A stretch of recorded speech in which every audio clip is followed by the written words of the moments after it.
السلام علیکم، میں نگینہ ناز آج آپ کے سامنے اپنی کتاب بدلتے رنگ سے آپ کو ایک افسانہ سنانے جا رہی ہوں۔ افسانے کا نام ہے عیدی میرے رب کی۔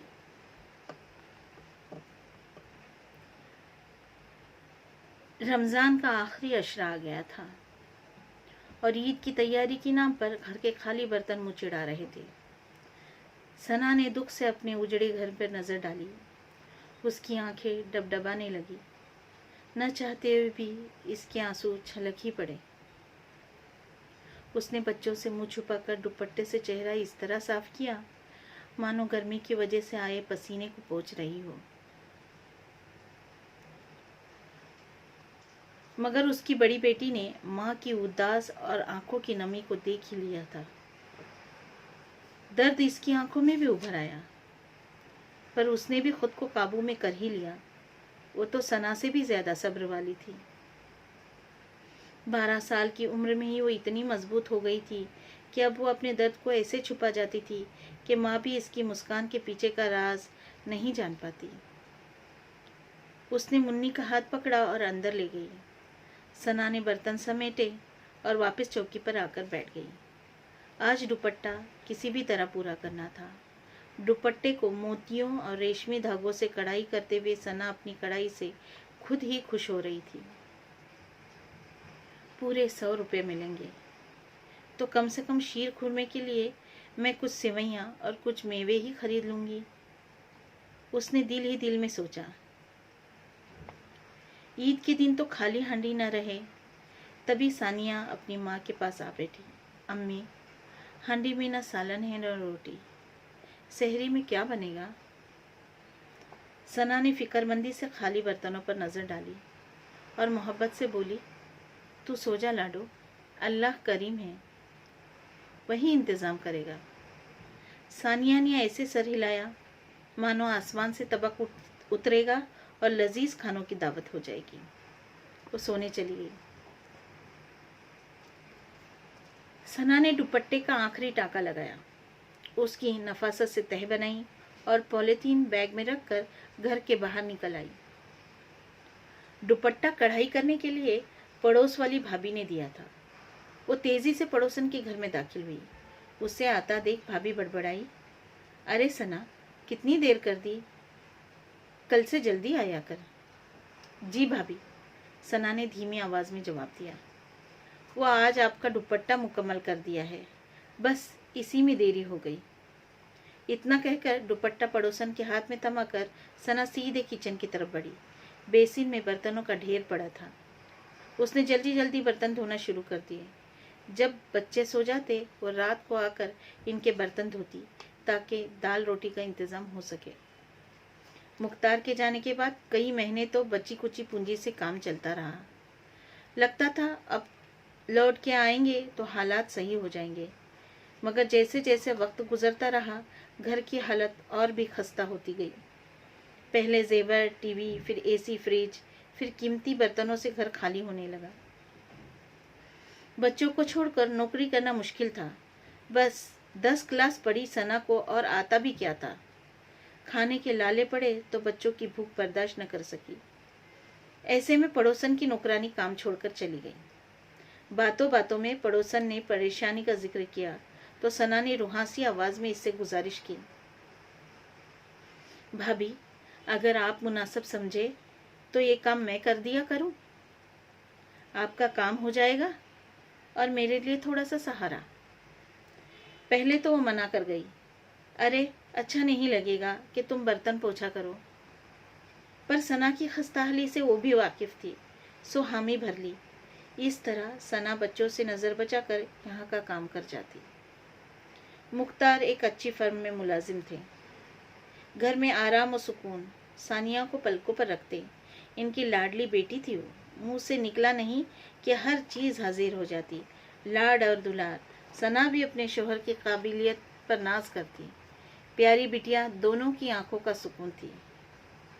پھر ایک دم جیسے مصیبت نے گھر کا دروازہ دیکھ لیا۔ مختار آفس کے کام سے دہلی گئے اور لوٹ کے نہ آئے، نہ ان کی کوئی خبر آئی۔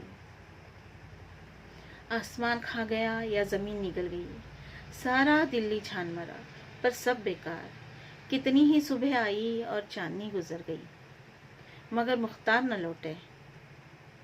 पुलिस स्टेशन, हॉस्पिटल और मुर्दा घरों के चक्कर काटते काटते 5 साल का अरसा बीत गया। अब तो मुन्नी भी 4.5 साल की हो गई थी। वो अपने पापा का पूछने लगी थी। मुख्तार ने तो उसकी शक्ल भी नहीं देखी थी। ये सोचते कब बर्तनों का ढेर धुला समझ न आया। वो दुपट्टे से हाथ पोंछती बाहर चली आई तो भाभी ने बची हुई इफ्तारी की सामान की थैली इसकी तरफ बढ़ाई। सना की आंखों में धुआं उतर आया। वो शुक्रिया बोलकर जल्दी से घर की तरफ बढ़ी। ताले में चाबी लगाते लगाते हाथों में कपकपी और आंखों में बादलों का पानी बन के बरसने में देर नहीं लगी। वो खुद को धकेलती चौकी पर जा बैठी। आंखों से तूफानी बारिश और हिचकियों की गरज आज रुक नहीं रही थी। वो घूर घूर कर उस थैली को देख रही थी जिसमें बचा हुआ खाना था। या अल्लाह, ये कैसा इम्तिहान है। परवरदिगार, इतना खाना तो खुद जमादारनी को दे देती थी और आज किसी का बच्चा अपने बच्चों की भूख मिटाने ले आई हूँ। वो गिड़गिड़ा कर रोने लगी जैसे सब्र का पैमाना टूट गया हो। मुख्तार, कहाँ हो? लौट आओ, लौट आओ। देखो, शायद इस ईद हमारे घर चांद नहीं निकलेगा।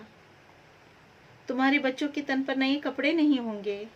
मेरी कलियों के हाथों में इनके अब्बू ईदी नहीं रखेंगे। लौट आओ, लौट आओ। रोती रही, न जाने कब तक। आँख खुली तो अलार्म 3 बजा रहा था और सहरी का वक्त होने का ऐलान कर रहा था। उसने घड़ी बंद की और किचन की तरफ मुड़ी।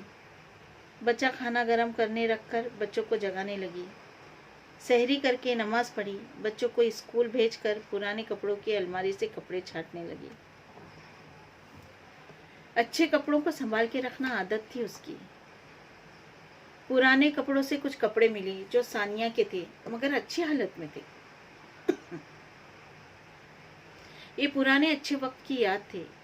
एक बहुत ही प्यारा फ्रॉक हाथ लगा तो सना की आंखें चमक उठी। मुन्नी के लिए हो जाएगा। ईद पर नए कपड़ों की जिद लेकर बैठी है कई दिनों से। उसको नया कह के बहला दूंगी, उसने मन ही मन सोचा।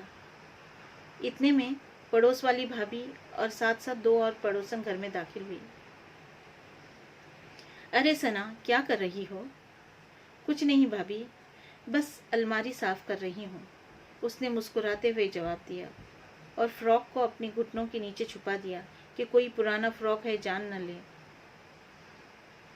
क्या बात है, आज आप सब साथ आई हैं, सब खैरियत तो है? सना ने मुस्कुराकर पूछा। हाँ सना, सब खैरियत है। तुमसे कुछ बातें कर लें ये सोचकर चले आए।